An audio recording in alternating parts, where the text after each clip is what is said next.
Today we're going to be installing one of our frameless Juliet balconies. Let me show you how quick and easy it is to install.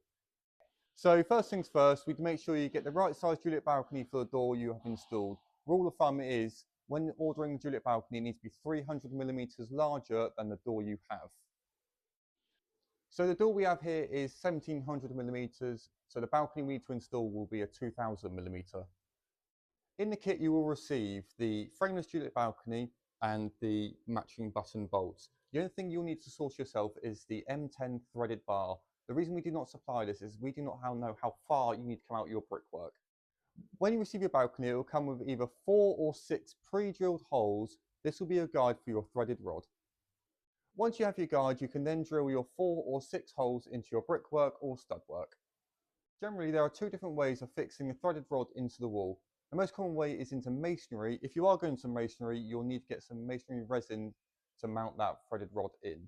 If you're going into stud work, you'll need a nut and washer to go on the back. So once your M10 threaded bar has been secured safely to the wall, the next stage will be to install the button bolts. It's very simple. The bolts will screw directly onto the threaded bar like so.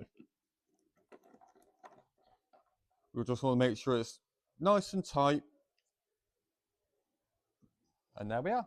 Once you have all either 4 or 6 back of the bolts installed, we are now ready to fit the glass. Just make sure these are removed before you start.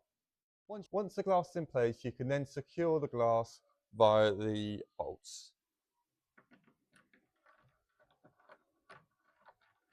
You have to be careful not to over tighten these, just nip it up tight until you feel it pinch the glass, and then give it one final little turn.